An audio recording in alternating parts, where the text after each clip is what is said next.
In this section, we're going to talk a little bit more about the Start menu and basically how to make it your own, how to use it. So down in the lower left corner is the Start button. And if we click on Start, you can see that we've got what account we're signed in as, the most used applications that we've done, how to access the File Explorer. This is also in the past has been this PC and my computer. So click on that. That takes us to the File Explorer, which shows us how to find files on our computer. We'll go through that a little bit more in a later section. Back to the Start menu. Quick access to the settings. Again, we talked about this with personalization, but this is basically where you need to go to get anything beyond the basics done, or some customization for your computer. Power. You can click on that, and it'll ask if you want to log off. I'm on a remote PC, so it's telling me disconnect, shut down, or restart. And then all apps. And if you noticed, now the applications are arranged by alphabetical. Okay, so I can find any of my applications. I can also search for them. So if I want to find Crossy Road, that's right there. So there's Crossy Road. I download it from the store. Now I play Crossy Road a lot, so I want this on my Start menu. Now, what I mean by saying I want it on my Start menu is I want it with the live tiles. I could search for Crossy again, but I'm actually going to go to all apps just so we can see it again. There's Crossy Road. I'm going to right click and I'm going to say pin to start. I also have the option to pin it to my taskbar, which is that bar along the bottom of the screen, or uninstall it right from here. Now I'm going to pin it to the Start. Now you can see the live tiles are grouped by a couple at default. There's Life at a Glance and Play and Explore. If I click on that little double line, I can rename the group to whatever I want it to be. And Crossy Road, you can see it was invisible before, but Crossy Road is in sort of its own group right now. So I'm going to double click on name that group. I want a games group. And I really want this at the top. So I'm going to grab the double bar and I'm going to move the games up here. Now we talked about it before. The Start menu can actually be a smaller size or it can be a bigger size. You do have an option to make it full screen so that it's more like the Windows 8 experience. Now while we're here looking at the Start menu, you can see that my icons are sort of a light blue.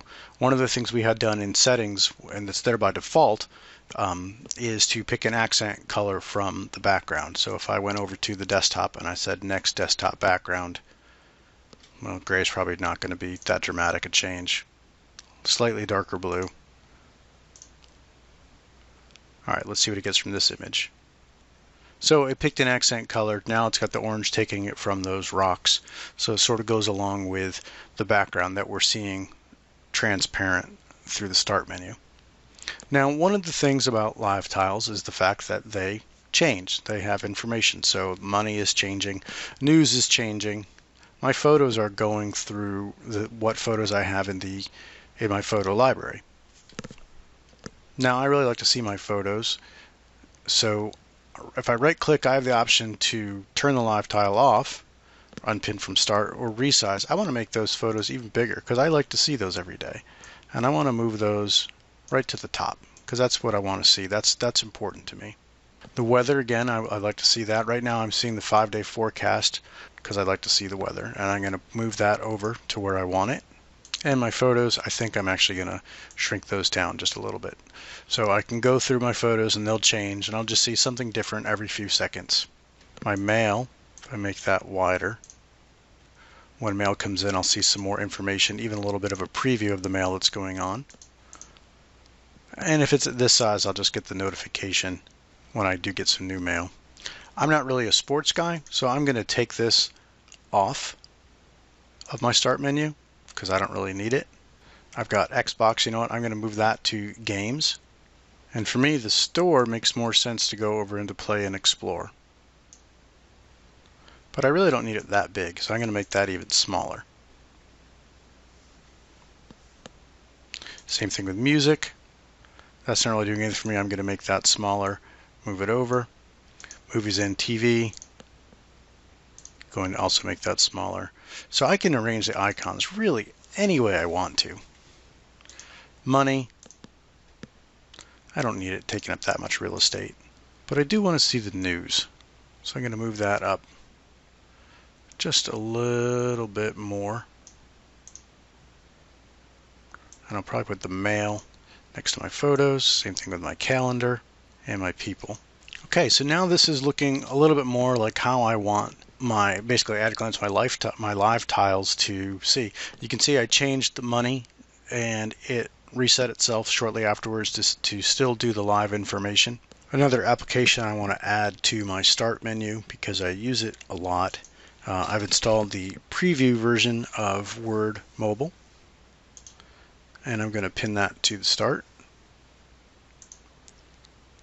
Now I don't use it enough that I want it on my taskbar. Actually, I may want it in a lot of places, but I'm going to name this group Productivity. And I'm going to make it smaller, just so I sort of see it above the fold, and I can put the rest of the Office applications there when I'm done. We'll move Get Started. So I've still got a good chunk of real estate to work with, but I can see things that are important to me at a glance. I still get the live tile experience of Windows 8, and I get the start menu functionality of Windows 7. So really the best of both worlds.